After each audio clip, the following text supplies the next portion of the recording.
for 400 years, the black community has been told by the white community what their experience should be. Welcome in, everyone, to the Louisiana Now podcast. I am your host, Todd Rossnagel. It is great to have everyone along with us. You know, the Louisiana Now podcast features the news, opportunities, and witness of the Louisiana Conference of the United Methodist Church. But from time to time, we have guests that are not directly tied to Louisiana. And that's the case today. Our guest, the Reverend Gregg Taylor. Gregg is originally from Los Angeles, pastored for many years in the Houston area, creating and organizing a community there called Houston Revision, an organization that leverages the power of community to connect gang-affected youth and kids who are living on the edge with adult mentors. They give the kids a positive peer experience and life-changing resources. But that was Gregg's past. Today, Gregg is the pastor at Park Avenue United Methodist Church in Minneapolis. The church is located just 4 blocks away from where George Floyd was killed. Gregg was and is new to town when Floyd was killed. And by new to town, we mean he had moved there just 7 days prior to the killing of George Floyd. His family still back in Houston. As you'll hear in our interview, Gregg was still trying to figure out which key would open which door at this new church of his, when suddenly, ministry for him would change forever. Gregg was gracious to carve out the time and visit with us. I hope you enjoy the conversation as much as I enjoyed it. Honest and vulnerable. We'll hear his response to everything. We'll talk about how we should all be responding. We'll also get an update on Minneapolis and how the city is faring.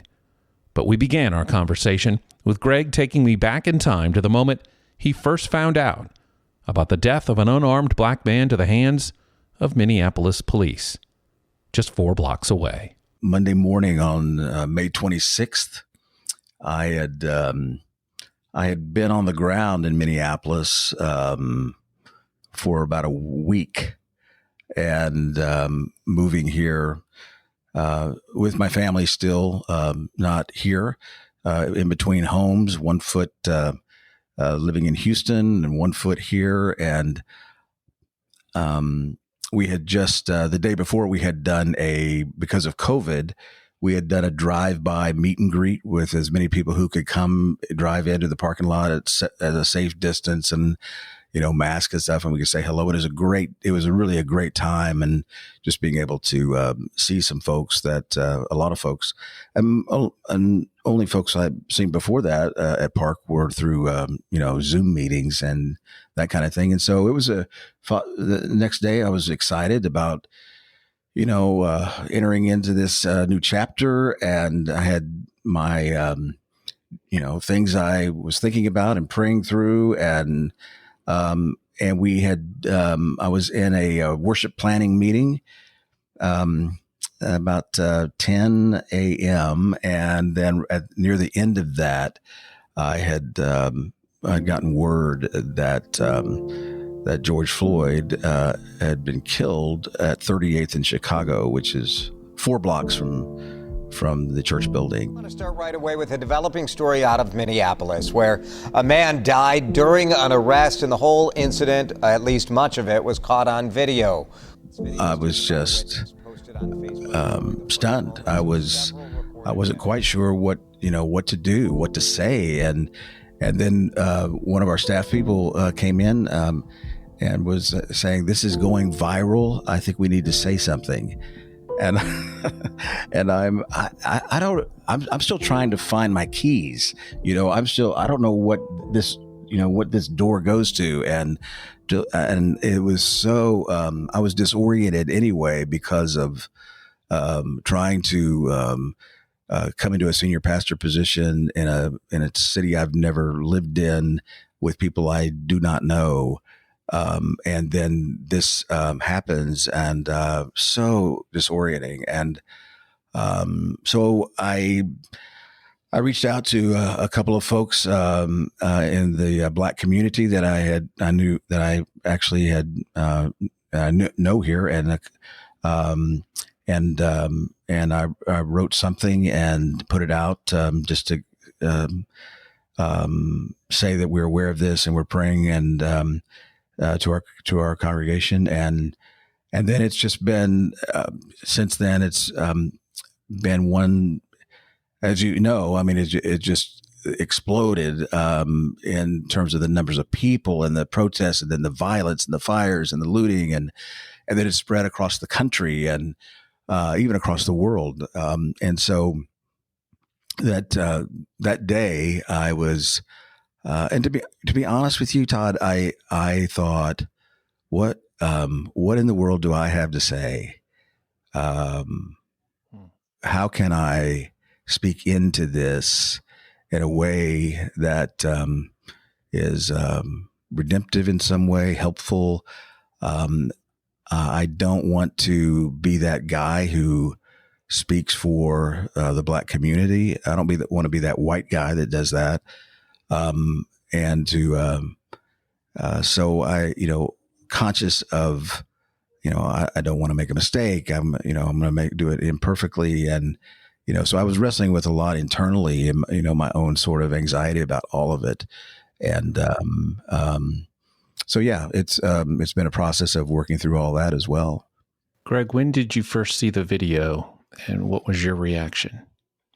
Yeah, I saw it. I think it was pretty quickly after I learned about it. There was a video of Officer Chauvin's knee pressed into George Floyd's neck, and all I could see was that angle that that doesn't show the two other police officers. One we later learned was holding his ankles down, George's ankles down, and then another on his back. So we saw just Chauvin and the other officer who was doing crowd control, I guess. And so yeah, and I was I mean, my heart broke, and I felt like I wanted to throw up. Just the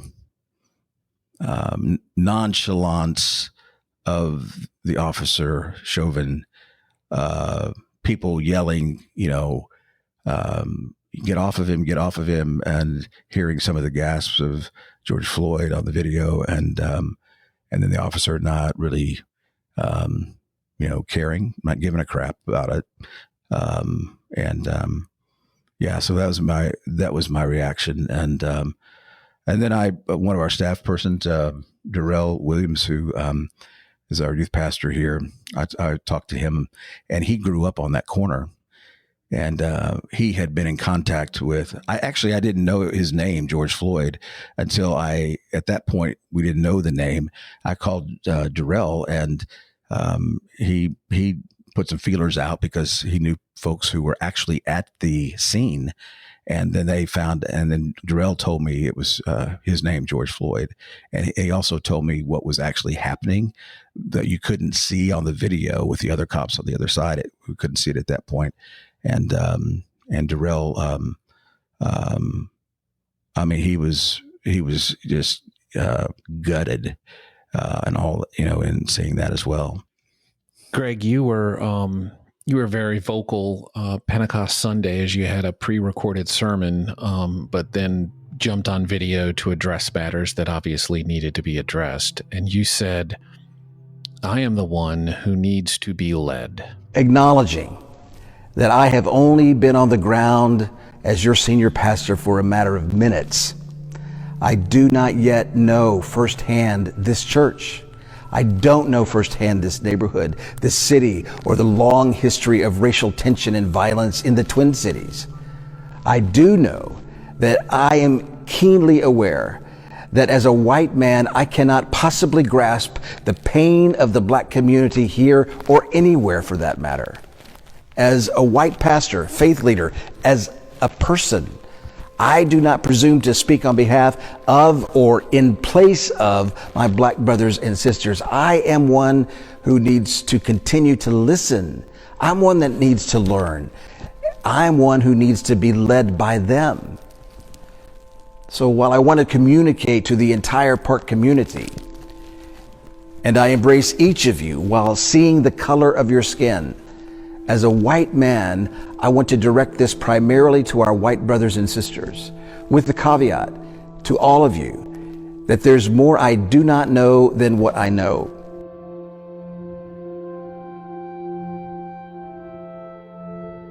As a white man, there is more I do not know than I do know.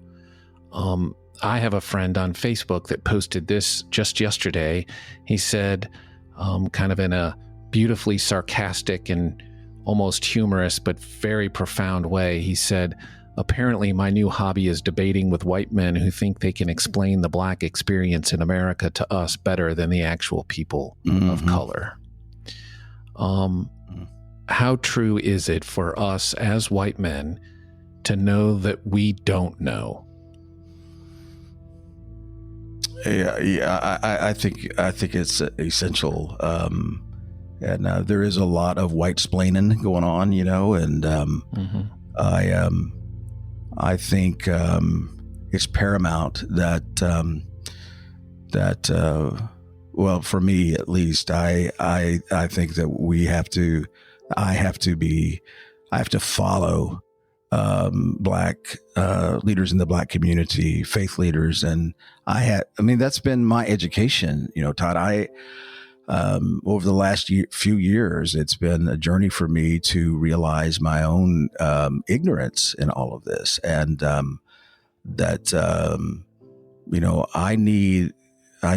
I could learn and continue to learn and be led by friends in the Black community, their experience, because it's stupid for me to assume that I know more than they know. So for me, definitely, I think that's, I have to be in that posture, and in that practice, and be willing to be corrected when I'm not. And I would also say that I think it's paramount for any white person to take that posture and practice as well. For 400 years, the Black community has been told by the white community what their experience should be, and what it is, and what to feel and what not to feel, and so much has been taken away. And I think for me, for a white person to assume that to speak for, the Black community is just another way of, taking away their voice. And I feel pretty strongly about that.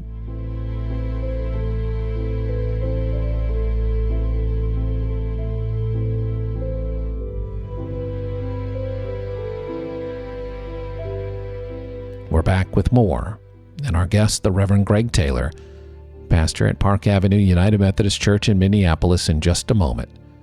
But first, a word from our sponsor, the United Methodist Foundation of Louisiana. The mission of the United Methodist Foundation of Louisiana is to be a catalyst that strengthens and preserves the current ministries of the conference while meeting the needs of a diverse and rapidly changing society. What does that mean for you and me? Well, within the last decade, the foundation loaned over $23 million to more than 100 United Methodist churches. These loans address the needs for expansion, renovation, or unexpected repairs, primarily so churches can be in a better position to meet the needs of the communities they serve. They've been awarding grants for a quarter of a century now, totaling over $5 million, and to think it all started with a $5,000 check back in 1975 at the first meeting.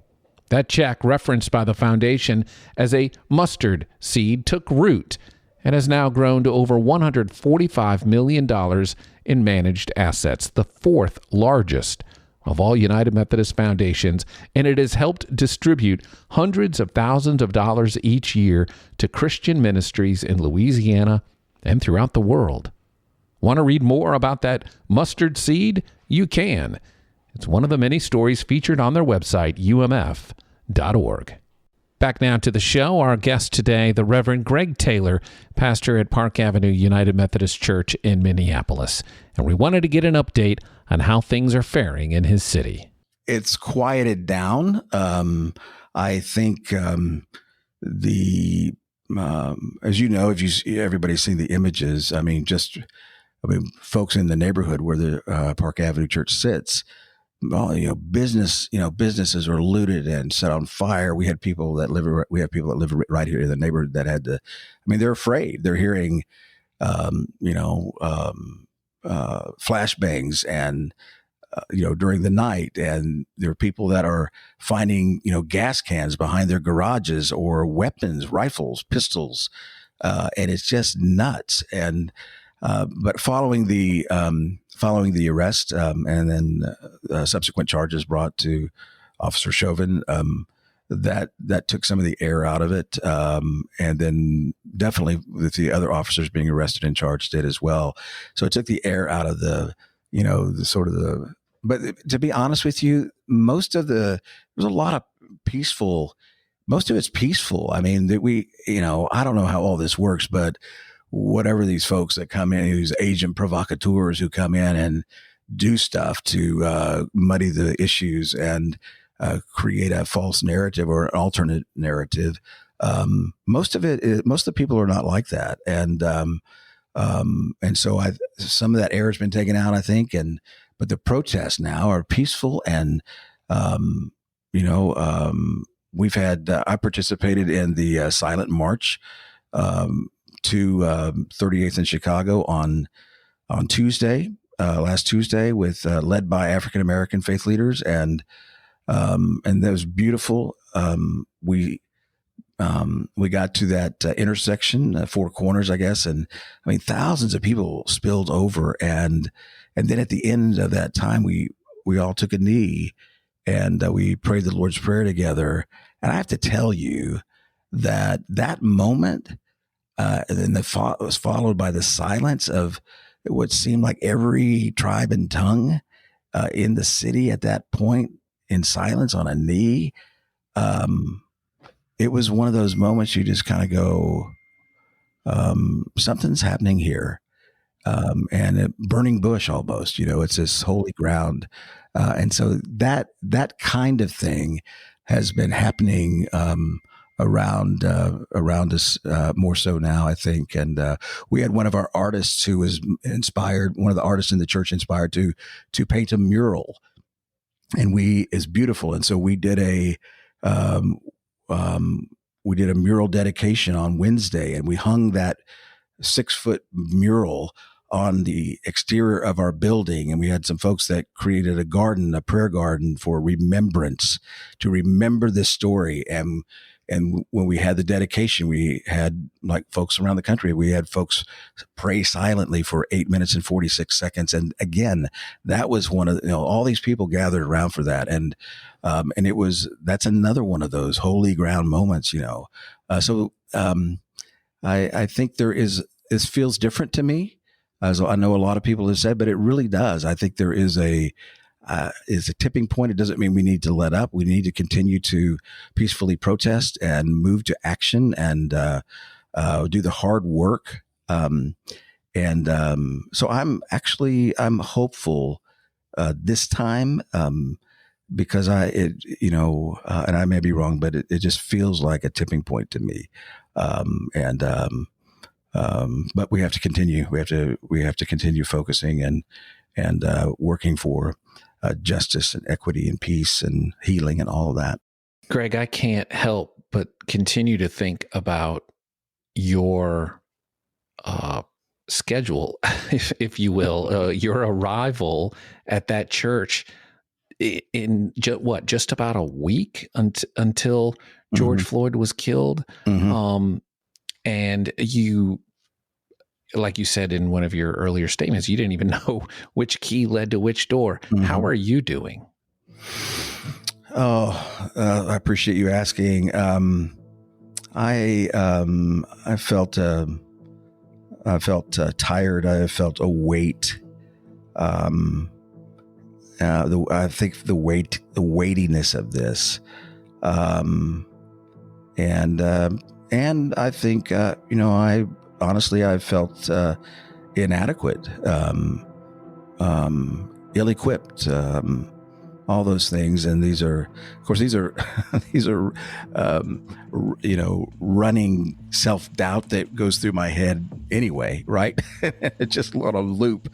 But this kind of situation just, I think, brings all that to the top. And but actually, there's a lot of folks who have come around me here and been very generous and gracious, the Black community, who have helped me walk through and understand. And and so today, I actually feel a little lighter, I guess, if that's the right. I feel some of that weight has been shared and taken off, and I tend to put a lot of pressure on myself anyway, and folks have helped me realize that they can help carry that with me, and it's been and I'm grateful. I'm grateful for this community, Todd, this Park Avenue community.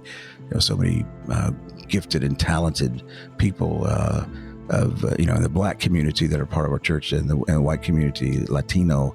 We're doing things now that are actually, helping folks, doing a tent ministry in our parking lot to do free food and medical and legal and prayer, spiritual support tomorrow for folks, because this is trauma on top of trauma. Many of whom have lost their jobs, due to COVID, and are wondering what to do next. And so there's all this trauma that's been heaped up. And so we're trying to create more opportunities to, where we as a church can stand with people and help serve them, and create some opportunities for people around the country, even who have called saying they want to help, and how they can give so that it has a direct help for folks in this neighborhood, including business leaders who are trying to get back on their feet. The Reverend Gregg Taylor, senior pastor at Park Avenue United Methodist Church in Minneapolis. Gregg, we thank you so very much for your time. Pleasure, Todd. Thank you.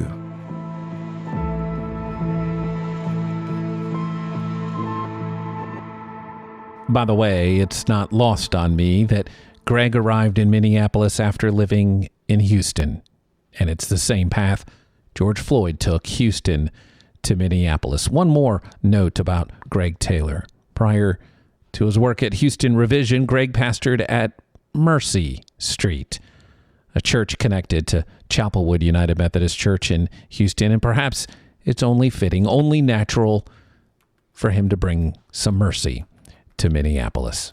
Now, as you heard, Park Avenue is trying to help the area that is grieving and forever changed by this incident. If you would like to help the efforts of Park Avenue, we've included a link for you to give. It's located in the show notes. Also, as you heard, the church now has a beautiful mural hanging outside the church. We've included links to their Facebook page and to their website where you can see pictures of that mural. We thank you. Thank you so much for listening. And we'd like to remind you, if you enjoy this show, please share it with someone you know. Leave us a rating on iTunes. For whatever reason, that seems to be a way that really helps podcasts like this. Also, if you have an idea for the show or would just like to reach out to us, we'd love to hear from you. Our email address is podcast@la-umc.org. For our producer, Mary Burley, our sponsor, the United Methodist Foundation, I'm your host, Todd Ross-Nagel. Thanks again for listening. And until next time, may the love of the Father, the tenderness of the Son, and the presence of the Holy Spirit gladden your heart and bring peace to your soul.